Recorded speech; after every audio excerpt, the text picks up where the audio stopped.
أعوذ بالله من الشيطان الرجيم. بسم الله الرحمن الرحيم.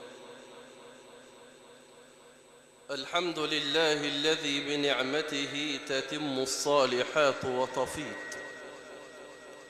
وبشكره تكثر النعم وتزيد، وبفضله تتنزل الرحمات على العبيد.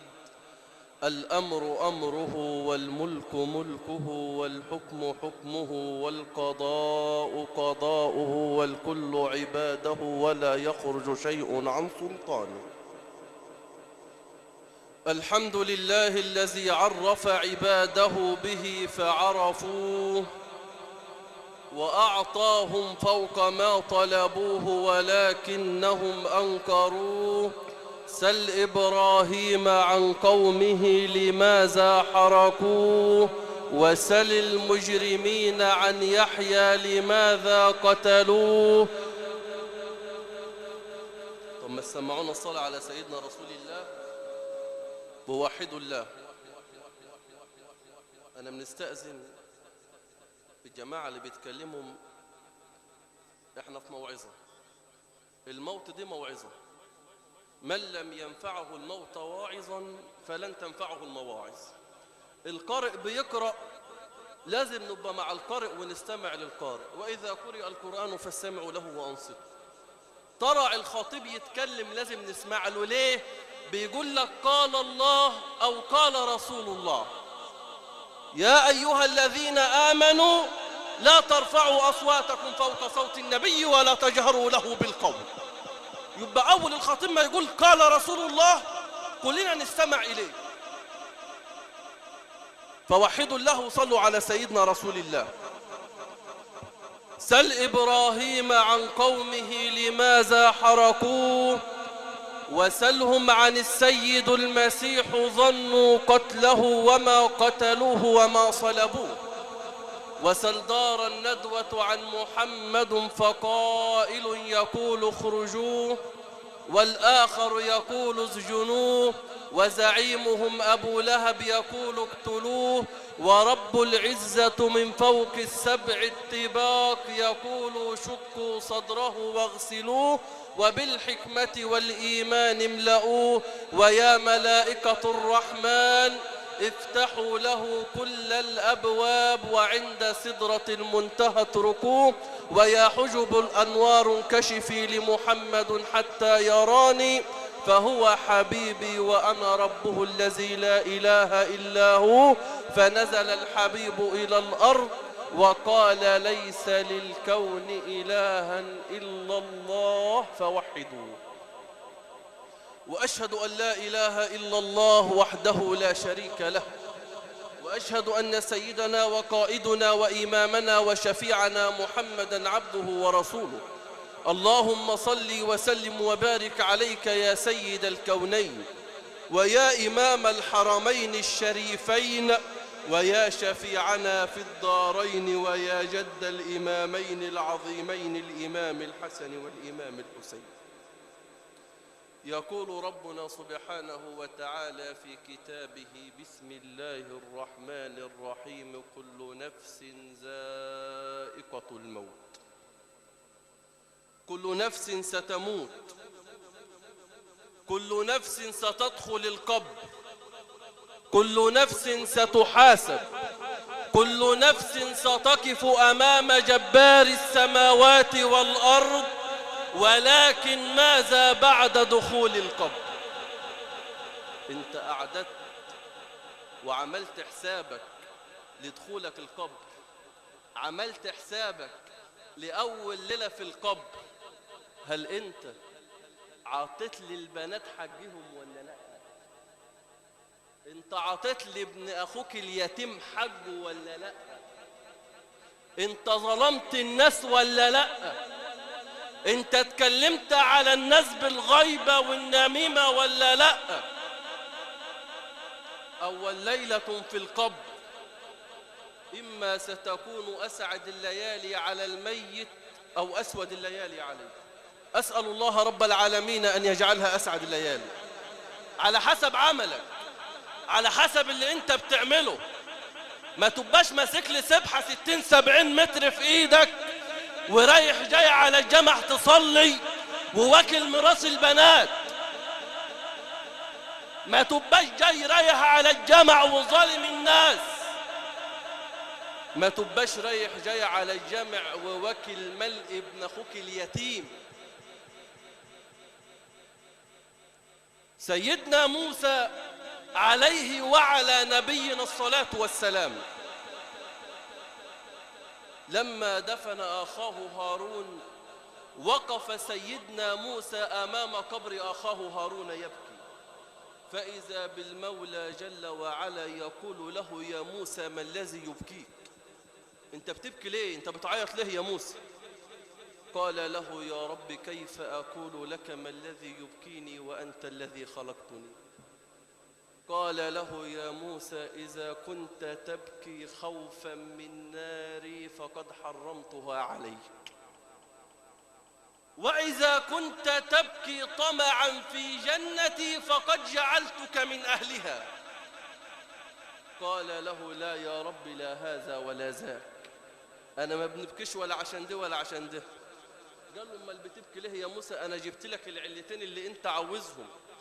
قال له: يا رب لما دفنت هارون أخي تذكرت أول ليلة في القبر، فإذا بالمولى جل وعلا يقول له: يا موسى يا موسى لن أنساهم على ظهر الأرض أحياء يرزقون. أنا ما بننساهمش وهم على ظهر الأرض أحياء يرزقون، فكيف أنساهم في باطن القبور ميتون؟ إزاي؟ مستحيل. أول ليلة في القبر شاب منها العلماء واستحى منها الأنبياء وخاف منها الحكماء. أول ليلة في القبر قال عنها الإمام الشافعي: فارقت موضع مرقدي يوما ففارقني السكون. يعني إيه؟ غير المكان اللي هو بينام فيه يوم أو ليلة، ففرق السكون يعني الهدوء. بيقول لك: بالله عليك إذا كان فارقني موضع السكون كل أول ليلة في القبر ما يكون. وحد الله وصلي على سيدنا رسول الله. نأتي إلى سيدنا الإمام علي بن أبي طالب ابن عم المصطفى، وكفى مالك ألا تصلي على المصطفى. صلي على سيدنا رسول الله القائل: من صلى علي واحدة صلى الله عليه 10، ومن صلى علي 10 صلى الله عليه 100، ومن صلى علي 100 صلى الله عليه 1000، ومن صلى علي 1000. ماله يا رسول الله؟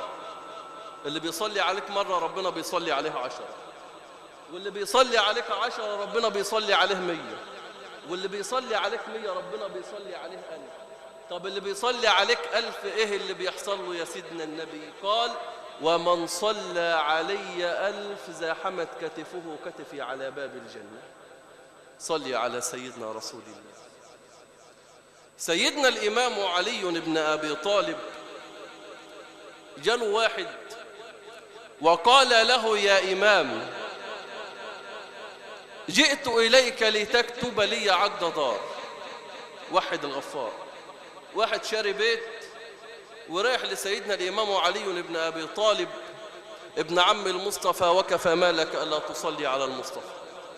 بيقول له: يا إمام، أنا جاي لك عشان تكتب لي عقد البيت اللي أنا اشتريته.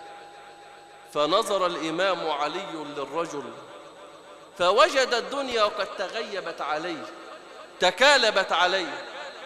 ليه؟ فرحان مبسوط. ليه؟ ما هو شاري قراط على الطريق، جه كده على السريع الزراعي وجه رايح شاري قراط، فرحان مبسوط. فبدأ الإمام علي يكتب ويقول: بسم الله الرحمن الرحيم. اشترى ميت من ميت دار تقع في سكة المذنبين وفي بلاد الغافلين حدودها 4. اسمع يا ميت، ما أنا ميت وانت ميت. كيف تكفرون بالله وكنتم أمواتا فأحياكم ثم يميتكم ثم يحييكم ثم إليه ترجعون. اشترى ميت من ميت دار تقع في سكة المذنبين وفي بلاد الغافلين حدودها 4. الحد الأول الموت، الحد الثاني القبر، الحد الثالث الحساب، الحد الرابع إما جنة وإما نار حسب ما يريد الواحد القهار. شفت الدار عاملة ازاي؟ وحد الله وصلي على سيدنا رسول الله. فنظر الرجل في العقد وقال له: يا إمام، جئت إليك لتكتب لي عقد دار وليس عقد مقبرة. فأنشد الإمام علي قائلا: النفس تجزع أن تكون فقيرة، والفقر خير من غنى يطغيها، وغنى النفوس هو الكفاف، فإن أبت فجميع ما في الكون لا يكفيها. هي القناعة فالزمها، تكن ملكا إن لم يكن لك فيها إلا راحة البدن، وانظر لمن ملك الدنيا بأجمعها هل راح منها بغير الطيب والكفن. هو اللي ملك الدنيا دي باللي فيها راح منها من غير الطيب والكفن؟ لا والله، اللي طلع به من الدنيا الكفن والمسك اللي هو حطه فقط لا غير. أنا عاوزك تنظر إليه، من هو صاحب المال وصاحب الجاه وصاحب السلطان، وهو على فراش الموت ينادي بأعلى صوته ويقول: يا أولادي، يا أحبابي، لا تتركوني وحدي ولا تفردوني في لحدي. أنا أبوكم، أنا أخوكم، أنا الذي بنيت لكم الدور، وأنا الذي عمرت لكم القصور. من منكم يزيد في عمري ساعة أو ساعتين فقدموني بأعمالكم. فهنا يعلو صوت الحق سبحانه ويقول: لكل أمة أجل، إذا جاء أجلهم فلا يستأخرون ساعة ولا يستقدمون. وحد الحي الذي لا يموت. أسأل الله رب العالمين أن يتغمض الفقيد الراحل أبو ياسر رحماته. اللهم اغفر لها وارحمها، اللهم اغفر لها وارحمها، وعافها واعف عنها، وأكرم نزلها. اللهم ادخلها الجنة بلا سابقة عذاب ولا مناقشة حساب ولا مؤاخذة عتاب يا أرحم الراحمين. اللهم كن لها يا ربنا من بعد الحبيب حبيبا، اللهم كن لها يا ربنا من بعد الحبيب حبيبا، اللهم كن لنا جميعا يا ربنا من بعد الحبيب حبيبا. اللهم ادخلها الجنة بلا سابقة عذاب. اللهم إنها قد أتتك منقصلة بمسك وطيب، اللهم إنها قد أتتك بكفن ليس له جيب، فإنا نسألك يا ساتر العيب، يا من عنده مفاتح الغيب، أن تعاملها بالإحسان إحسانا وبالسوء عفوا وغفرانا، والهم أهلها وزويها عليها صبرا وسلوانا. ربنا تقبل منا إنك أنت السميع العليم، وتب علينا يا مولانا إنك أنت التواب الرحيم، واهدنا ووفقنا إلى طريق مستقيم ببركة القرآن العظيم وببركة من أرسلته رحمة للعالمين. وآخر دعوانا أن الحمد لله رب العالمين. شكر الله عزاءكم واستماعكم، والسلام عليكم ورحمة الله. شكر الله سعيكم.